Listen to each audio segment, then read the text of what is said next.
Hey everyone, Corterri here. Story games. Honestly, not my thing. It's not that they're bad, I just usually prefer something a bit more. But that's just a personal taste, an opinion. I'm very aware that there's plenty of story heavy games where you'd never blow someone's head off, but are still solid 10 out of 10s purely for the story's ability to make you care about these characters. Epic Games gives away a free game or two every week, and on one fateful day I acquired a game called Night in the Woods. And I admit it, I downloaded the game thinking I'm only getting it because it's free, like some kind of disgusting opportunist. So it sat in my library for, I don't know, a year or two, collecting digital dust. Sometimes I'd see screenshots of it around on Steam and even the Google and Apple app stores. So eventually I thought, if it's good enough to be ported to mobile, it must be somewhat interesting. It starts off with a short text intro. It talks mostly of Granddad's death, along with lines that hint towards a new highway taking away the through traffic from Possum Springs. Kind of like what happened in Cars with Radiator Springs. The last half is particularly ominous.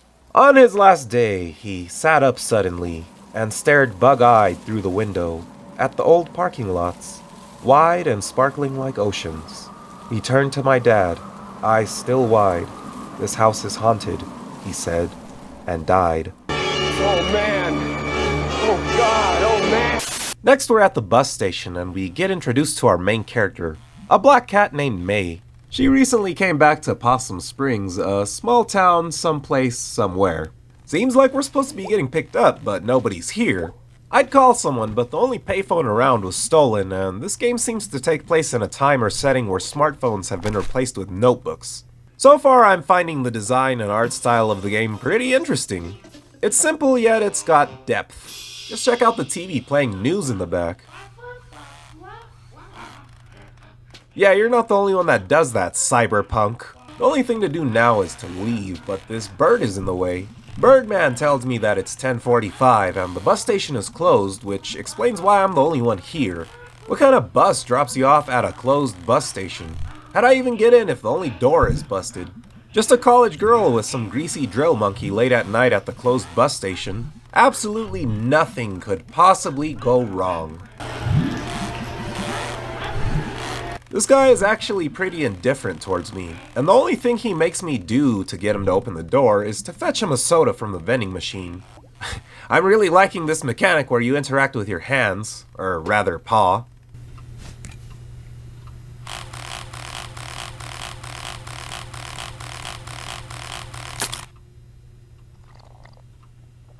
Yummers. Then he just turns the lights off on us and fucks off into the night. Dick. I guess our mom and dad were supposed to come get us, but they're still nowhere in sight, so I'll just have to walk home. I don't know why they'd build the bus station so far away from town. I mean, really, next to the glass factory? I'm really liking this train in the background. I think it's creative, and it gives this game some dimension. At the end of the map, May says we gotta walk through the woods. Is this what they meant by Night in the Woods? Why don't I just walk next to the road? Do I really have to risk trekking through some woods at night? What if I run into Satanists or bootleggers? Man, this looks dirty as hell. Are you sure this is the only way home?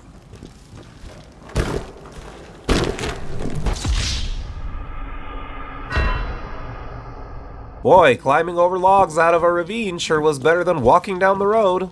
At least the woods are small, so I'm guessing this way really was faster. May also seems to have a comment about everything, and I often find myself looking for shit so I don't miss any important dialogue or plot details. In a way, it's like a point-and-click adventure where you try to exhaust all interactions on any given map. I found most of it to just be random dry comments, but some of it does drop hints about the story or setting.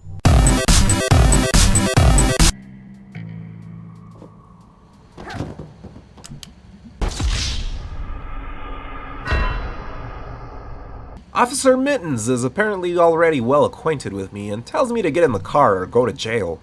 We're finally home and we get to see good old Pa. Get it? Pa? Dad tells me that they thought I was coming home tomorrow. Oh, well, I almost got touched at the bus station and arrested, Dad. According to him, the cop earlier was our aunt. I guess I'll just head to bed then. After all, it has been a long night in the woods. From what I played, I must say this game is really interesting. Like I said, I'm not usually drawn to story-focused games.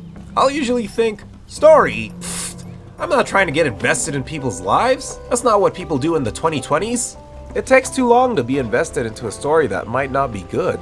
But after playing this game, I can say with certainty that I'm being closed-minded and I really should try games like this more often. I had unfounded doubts. I didn't think a game like this would keep my attention, and yet it did. I always found myself wondering what was going to happen next, and I actually worried that I was burning through the game too fast. That's a kind of rare feeling to get when there's a lot of games I've played that go on for way too long and just make me want to get them over with. Let's talk a little bit about the basic theme of the story. Young adult with no direction. We can all relate, right? Right? The game seems to hit on this weird feeling that many young adults might have sometime after they've left high school. You're supposed to be grown up, a responsible adult. But the lack of experience, possibly money, along with expectations that you feel the world might have of you but you might not want to do, add up to this feeling that you're not doing things right. Despite this odd kid adult feeling, you also start to fear getting too old and being seen as uncool. These things are exemplified in the game with May's interactions around town. The older crowd looks down on her for being unemployed and living with her parents, implying that she's basically just a kid, while the current generation of youth below her imply that she's part of the adults now and no longer young and hip. She defends against both accusations, despite basically contradicting herself. She seems to want to be seen as young, but also as a grown-up.